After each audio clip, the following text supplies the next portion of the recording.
a veces con tendencia al suicidio. Entonces, mejorando una simple característica podemos ayudar mucho al manejo de este tipo de paciente. Esto es más extenso, por así decirlo. Son las 4 ramas, pero ya divididas en una experiencia sensorial, una experiencia cognitiva, una experiencia psicológica, afectiva, sociocultural y del comportamiento, ¿no? Entonces, esos son los ítems, los componentes del dolor, para el manejo del dolor, ¿no? ¿Cuáles son las causas?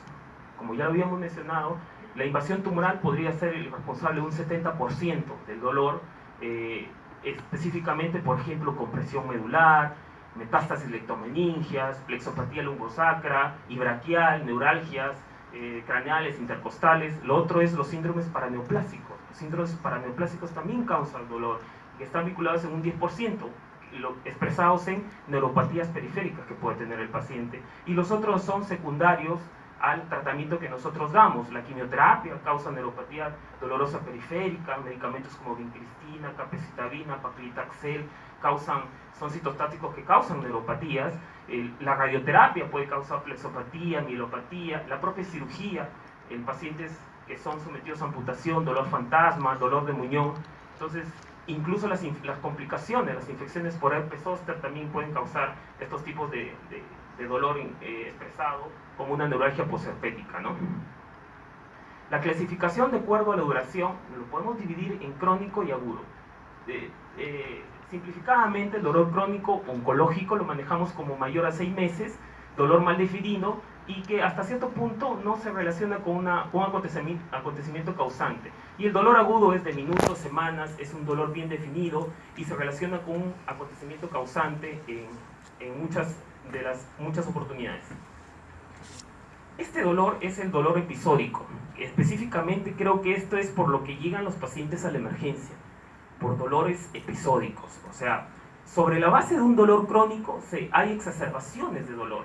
Entonces, este dolor episódico se puede dividir en 3 tipos. El irruptivo, que es independiente del estímulo, que es de la nada, aparece, o sea, de un momento a otro. Y el incidental es que, ya sabemos, es debido a un estímulo, como por ejemplo un señor con cáncer de próstata sin compresión medular, de repente al movimiento le aparece el dolor. Ese es el dolor incidental. Y el otro es el dolor al final de la dosis, o sea, como ya el tratamiento, los niveles en sangre de los opioides van disminuyendo, entonces reaparece el dolor en esas ocasiones, ¿no? Esos son los 3 tipos de dolores y que básicamente el episódico es por el cual los pacientes llegan a la emergencia, la mayoría de ellos. Bueno, igual se divide el dolor como todo tipo de dolor en nociceptivo, somático, visceral y neuropático, ¿no? Específicamente el dolor oncológico puede tener la combinación de los 3 tipos de dolores o de 2 o más tipos de dolores, como ya lo había manifestado previamente. Estas son más o menos las combinaciones y los porcentajes de cómo aparece el dolor somático, por ahí un 32%, neuropático puro 7.7% y visceral 15.2%. Y de ahí se van a dar ciertas combinaciones más o menos que son los tipos de dolores que se dan en paciente con cáncer. Ahora, en la evaluación ya sabemos, cuando nos enseñan dolor, hay que ver la localización, hay que ver el tipo de dolor, que lo estamos viendo, si es neuropático, somático, si es visceral, la duración, hay que ver la intensidad, ya vamos a ver cómo valorar la intensidad, el predominio nocturno, diurno, la irradiación es muy importante, factores agravantes, qué lo agrava, qué lo atenúa, presencia de hiperestesias o alodinia, síntomas acompañantes y el tratamiento que el paciente está recibiendo, porque muchos pacientes que llegan a la emergencia ya vienen tratados con dolor, algunos vienen con tramadol, otros vienen con AINES y llegan porque no les calma. Entonces el tratamiento previo es muy importante preguntar para saber qué podemos indicar o cómo lo vamos a abordar posteriormente. Entonces, estas son las escalas de valoración. Tenemos la clásica, que algunos ya conocemos, de escala visual análoga, el EVA, que va desde un puntaje de ausencia de dolor de 0 a un puntaje de 10, la escala numérica también se expresa, y una escala descriptiva como ausencia de dolor, dolor leve, dolor moderado y dolor severo. Y tenemos, en los pacientes, porque muchos de nuestros pacientes, la mayoría, somos centro de referencia también del norte, la parte en la unidad de oncología, y muchos de ellos son analfabetos. muchos de ellos no conocen los números, todo lo demás, entonces a veces nos ayudamos de las caritas. Entonces el paciente le preguntas y el paciente te dice, ¿cómo te sientes tú? ¿Cómo es tu dolor? Y ellos nos van ayudando. Para caracterizarlo, más o menos el dolor leve es menos de 4, un EVA menos de 4. Es un dolor que no limita las actividades y que más o menos requiere escasa analgesia. El dolor moderado es de EVA 4 a 6, ya limita notablemente la vida cotidiana, y el dolor severo es un EVA 6 que imposibilita la vida normal y el autocuidado del paciente. ¿Cómo tratar el dolor oncológico? Básicamente, para tratar el dolor oncológico, primero lo que debemos hacer en la sociedad es tratar de romper las barreras que tenemos o los mitos que tenemos para el tratamiento del dolor. Muchos pacientes tú le mencionas morfina y el paciente, morfina sinónimo de muerte. Entonces, no voy a morir, me van a poner morfina. O si le mencionas morfina es sinónimo de dependencia. Y en realidad no es así, ¿no? Cuando damos un tratamiento adecuado no van a pasar estas cosas, salvo algunas excepciones, ¿no? Entonces, ¿cuáles son los mitos que tenemos? A veces que el paciente no reconoce el dolor. Tú le preguntas, ¿tiene dolor? No, pero el familiar después me dice, sí doctor, se queja toda la noche, pero usted no le dice nada. Los medicamentos pueden producir adicción. Sí, pues hay ciertos medicamentos que básicamente tienen que ver con los receptores a los cuales afectan, producen adicción, ciertos, ¿no? Miedo, dicen, morfina es lo último, si se acaba de ahí, ya no hay nadie que me calme el dolor, y el paciente se niega a recibir tratamiento. Y el otro es el miedo a los posibles efectos secundarios. Muchos de los opioides dan mucha náusea, dan estreñimiento, somnolencia, desorientación en algunas personas. Entonces, estos son los mitos en los cuales trabajamos mucho en consultorio y mucho con el familiar, con el cuidador, para que acepte el tipo de tratamiento que nosotros les brindamos a los pacientes. Ahora, estos son los métodos de tratamiento de dolor específicamente oncológico, por así decirlo, y para todos los demás quizás. Lo primero que podríamos hacer es quitar las causas. Una cirugía, fijación, quitarle el tumor, ¿no? Tiene un cáncer de mama, una tumoración grande que le causa dolor, quizás hacerle la mastectomía, ¿no? Lo otro es donde entramos nosotros, los fármacos, no opioides y opioides.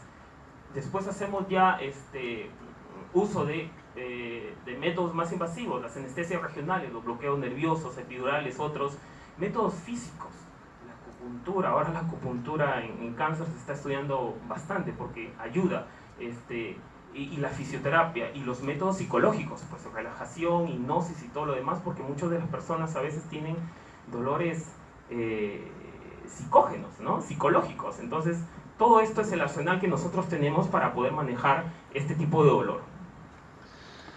Ahora, ¿cómo elegimos un fármaco? O sea, ¿qué nos ayuda a la elección del fármaco ideal a un paciente que tiene dolor oncológico? Bueno, la idea es iniciar la terapia y el ajuste de dosis de acuerdo. Esto de manejar el dolor es hasta cierto, me decían los maestros cuando estaba rotando en medicina paliativa en el INEM, por ahí. Entonces, esto de manejar el dolor es un arte, ¿no? No es que lo que le des le va a calmar el dolor inmediatamente, quizás, ¿no? El paciente requiere evaluación cada 2, cada 3 días para ver cómo va, hasta llegar a la dosis adecuada que necesita y que calma, ¿no? Y a veces un poco el paciente y el familiar se desespera, doctor, lo que le está dando no le calma, y ya soy de muy lejos y cada 3 días, cada 4 días venir es incómodo, pero lamentablemente así es el manejo, ¿no? No podemos hasta cierto punto lanzarnos con dosis totales, o sea, dosis mayores que de repente van a calmar, pero produciendo unos efectos adversos que serían innecesarios, ¿no? El otro es, para el manejo de esto, anticipar los efectos adversos para tratar de prevenirlos, prevenir la náusea, prevenir la constipación y tratarlos efectivamente cuando se presenten, ¿no? Esta es la famosa escala de la OMS, la escalera analgésica que se llamaba, donde está el primer escalón, donde están los analgésicos no opioides, los AINES, el paracetamol, el metamizol, que está más o menos utilizada para dolores leves. El otro es el segundo escalón, los opioides débiles, codeína, dihidrocodeína y tramadol, de los cuales tenemos codeína y tramadol, acá por así decirlo en la región. Y los otros son los opioides potentes, la morfina, la cual tenemos, es de bastante uso, el fentanilo, también tenemos parches de fentanilo y fentanilo también en ampollas, la oxicodona, que también utilizamos, la metadona no la tenemos acá, y la buprenorfina en parches, que también es muy utilizada por nosotros, ¿no? Ojo, aquí en cáncer a veces no se cumple lo de la escalera analgésica, a veces utilizamos el ascensor analgésico. Ante dolores fuertes tenemos que no vamos a comenzar por la parte, por el primer escalón, ¿no? Hacemos uso de morfina, de opioides débiles y no esperamos ir progresando poco a poco, ¿no? Entonces trabajamos ahora con esto del ascensor analgésico que se llama actualmente, ¿no? Igual, esto es más o menos aquí, yo lo han dividido en 5 escalones. El primer escalón, los no opioides. El segundo escalón, los opioides débiles. En el tercer escalón, los opioides mayores. En el cuarto escalón ya vienen los analgésicos espinales. Y en el quinto escalón ya vienen los bloqueos nerviosos y las técnicas invasivas, lo que se utiliza, ¿no? Ahora, esta es más o menos la decisión terapéutica que debemos tener con el tipo de dolor que puede presentar el paciente. Ante el dolor nociceptivo, dolor neuropático o ambos. Para el dolor nociceptivo, obviamente, los Inex y los COX-2 van a funcionar, ¿no? Los opioides menores, el tramadol también puede funcionar. Para el dolor neuropático, ojo, los Inex no funcionan. O sea, el paciente que dice que tengo dolor, que se me irradia, que es como quemazón, que me hormiguea, todo eso, entonces por demás, dale Arcox y Inex, no va a funcionar. Funcionan ahí los opioides menores y los neuromoduladores, o sea, los adyuvantes, antidepresivos y antipilépticos, ¿no? Y para cuando presentan ambos podemos utilizar los tres tipos de fármacos, ¿no? Este es se podría decir un algoritmo que encontré por ahí, más o menos de cómo vamos a ir manejando